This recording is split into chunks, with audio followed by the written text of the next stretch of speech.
السلام عليكم المشاهدين، نتمنى تكونوا بخير على خير، ما ناقصكم حتى خير. اليوم نهار جديد وفيديو جديد ان شاء الله. اليوم غادي نشارك معكم لازانيا. غنبدا معكم بالكفته. هي الاول عندي هنا كيلو ديال الكفته كما كتشوفوا. عندي هنا 2 حبات ديال الخيزو حكيتهم في الحكاكه ديال المطيشه. عندي هنا شويه القزبر ومعدنوس. لازانيا كما كتشوفوا. غندير هذه بشاميلا. عندي مطيشه ديال القرعه جا موجوده، ها هي كما كتشوفوا. هنا جا قطعت 2 حبات ديال البصله شلطتهم على هذا الشكل يكونوا رقاق، وجا ضفت عليهم زيت الزيتون. ضروري لازانيا ما ديروش فيها الزيت العادي، ضروري خصكم ديروا فيها زيت الزيتون. انا اكتفيت بهذا وانتم لكم الاختيار. وغادي ان شاء الله دابا نبداو. غنشعل البوطه وندير البصله تشرمل هي الاولى. بالنسبه للبصله دابا غادي ندير معاها الملحه ونخليها تشحر. ضروري البصله ما تخليوها تشحر بزاف حتى تبدا طيح، عاد تزيدوا عليها المكونات الاخرين. دابا بالنسبه للبصله انا ما غندير فيها لا عطريه لا والو، ضفت على الزيت والملحه والمكونات الاخرين نكتفي بهم. من بعد ما نشوف البصله ديالي كتبان ليا نزلات وتشحرت، وها نتوما معايا.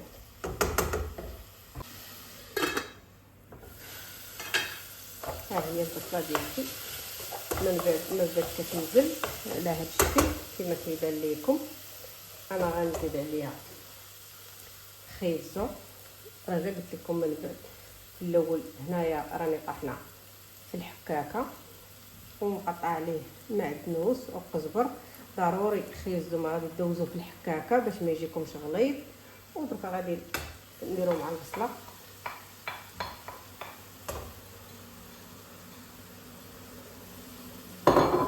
وغادي نحرك بحال هكايا. نستمر نبقى نحرك حيت بالنسبه تا خيزو خصو ينزل تا هو شويه. عاد من بعد نزيد عليهم الكفته.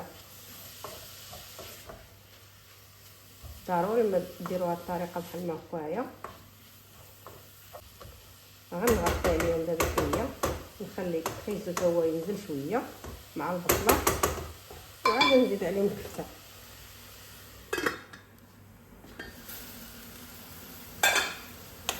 ها هو الخيزو ديالي تا هو جا نزل كما كتشوفوا.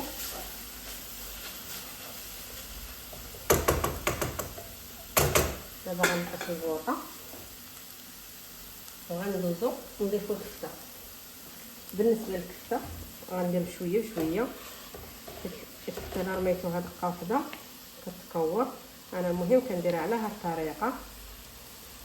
بالنسبه للكفته كما قلت لكم انا عندي كيلو ديال الكفته اللي غادي غنديرو كامل، وانتم لكم الاختيار. تقدروا ديروا على نص كيلو، تقدروا ديروا كيلو، المهم لكم الاختيار كلش يكتفي بالقدر اللي بغا يدير. المهم انا ملي كنبغي ندير لازانيا كنكتفي بكيلو كامل. يلا كتجيني لازانيا ديالتي عامره وكتجي عاليه شويه فيها الطبقات.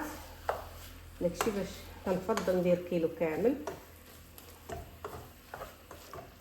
انا ملي كندير بحال هكا بشويه بشويه وكنبقى نحرك باش الكفته ما تكورش ليا في الطياب، تجي مطلوقه. وغنزيد دابا ثاني كنكتفي بهذا الكيلو كامل.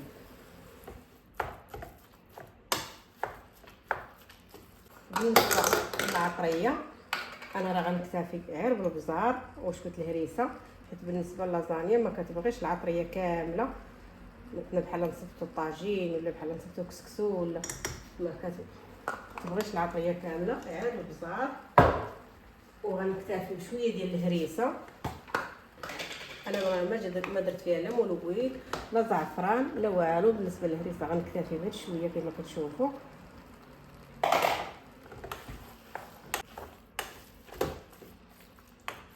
وغنغطي بحال هكا حتى الكفته ديالي تشحر وتشرب كاع المكونات. وعاد نزيد نضيف معكم مطيشه. الكفته ديالنا واش طابت، ها هي كما كتشوفوا. راه بدات كطيب. الا شفتوها مكوره شويه بحال ما هكا يمكن لكم يكون يحبوها بالعاشق.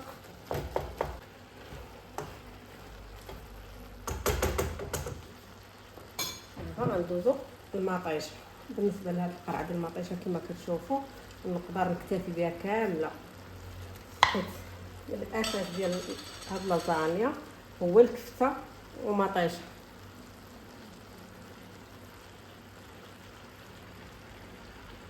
المطيشه تكون بحال ما هذه كما كيبان لكم في الفيديو، تكون بحال ما هكا نيله، ما تكونش ديك راه كتكون نيت المطيشه ديال القرعه بحال ما هذه، ولا كتكون فيها دوك الطريفات. هذيك راه ما كتجيش زوينه. بالنسبه انا كنستعمل هذه هي اللي كنستعمل في اللازانيا باش كيجيني لاصوص خاطر وعاقد وزوين. حتى انا ديما فاش كندير اللازانيا كنكتفي بكيلو ديال الكفته وقرعه ديال المطيشه. يلا كتجيني القياس على المول فاش كنبغي ندير لازانيا كيجيني هو هذاك. تقدروا نتوما الا كان عندكم المول صغير ولا على حسب حتى العائله، الا كانوا جوج تاع الناس ولا ثلاثه تاع الناس راه تقدروا تكتفيوا بنص كيلو ونص قرعه ديال المطيشه راه كافياكم، ولا ديال الحك، ولا المهم اللي مفوبر عندكم، حيت اللي تيكون مفوبر عندنا في الدار هو باش كنخدموا. انا عندي مطيشه ديال القرع، كتفيت بمطيشه ديال القرع. عندكم ديال الحك تقدروا تكتفيو حتى ديال الحك. دابا نغطيو عليها ونخليو لاصوص ديالنا يطيب على خاطر تيوجد. ولا ديك الساعه نرجعو نعمرو لازانيا. كما كتشوفوا ها هي الكفته تاعتي بعد ما طابت. يلا طفيت عليها البوطه كما كتشوفوا، ها هي وجدات جات على هذا الشكل. راه ريحه عاطيه منها ما نعاودش ليكم. ها هي كما كتشوفوا. ودابا غندوزو نعمرو لازانيا تاعتنا. اول حاجه غنبداو بالزيت، هو الاول ضروري ما غادي ندهنوا المول ديالنا بالزيت باش لازانيا من التحت ديالنا ما تلصقش. ضروري بحال ما كنتش بدا الزيت دهنوا به.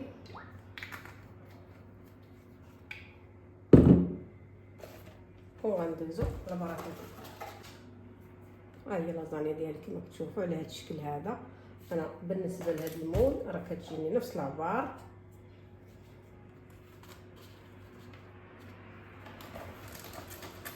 كتركب ليا ثلاثه كيجيو على هذا الشكل هذا كما كتشوفوا، كما كيبان لكم في الفيديو بحال ما هكايا.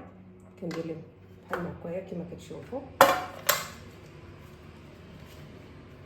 دابا غنرتبهم بحال ما هكايا نزكيهم، وغنكتفي لاصوص من الفوق.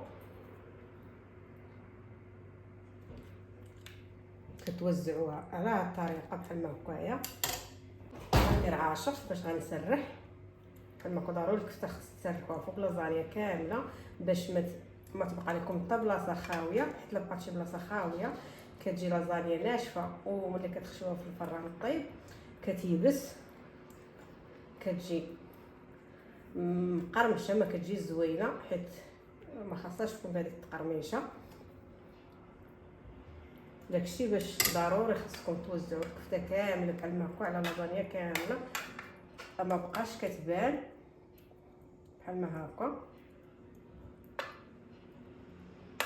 باش ديك لازانيا كلها كتشرب، كتجي رطبه وكتجي شاربه لاصوص بحال ما هكا. ودابا غندوزو نديرو بشاميل من الفوق كما كتشوفوا على هذا الشكل هذا كامله بحال ما هكا على الكفته، حيت هاد البشاميل هي اللي كتعطي اللازانيا ديالنا واحد المذاق اللي تيكون زوين. نكتفي بحال ما هكايا. غادي ندير هذه البشاميل كامله ما تبقى فيها حتى حاجه، حيت ديما تناخذ هذه كتجيني نيشان. كما كتشوفوا ها هي دابا فاش عمرتها جات على هذا الشكل هذا. ودابا غادي ندوز نديرها ان شاء الله في الفران طيب. الفليه نسيت ما قلت لكمش بالنسبه للفران، انا عندي الفران ديال الضوء كنديرها ملي كنديرها في الفران تيكون شاعل كما الفوق كما التحت، كطيب نيشان، ما كتحرق ما والو، كطيب ليا كيما الفوق كيما التحت. وانتم بالنسبه شوفوا على حسب الفران اللي عندكم، الا عندكم ديال الغاز تقدروا ديروها تطيب من التحت وعاد تشعلوا عليه عاد تشعلوا عليها من الفوق. عندكم الفران ديال الضوء راه تقدروا ديروها تشعلوه من الفوق ومن التحت، راه كتجي نيشان في الطياب كيما الفوق كيما التحت، ما تخافوا منها ما والو، راه ما كتحرك ما والو، حيت انا مجرباها ومعاوده. انا دابا نيت راه شعلت الفران من الفوق ومن التحت وغنديرها طيب. ها هي لازاني بعد ما طابت، هاني يلا خرجتها من الفران كما كتشوفوا راه باقا سخونه، كتجي على هذا الشكل. ومن بعد كما قلت لكم من قبل ملي غادي تقرب طيب راه غادي ندردر فوق شويه الفرماج. ها هو كي جات، شوف كي جات معلكه من الفوق. ودابا غندوزو نقطع معكم طريف وتشوفوا الشكل ديالها النهائي كيفاش جا. ها هي كما كتشوفوا جات على هذا الشكل هذا. ها هي كما كيبان لكم راه تهزوها راه ما كتقطع ما تخسر ما والو، وكتقدموها بحال ما هكا في الطبسيل ديالكم بالصحه والراحه.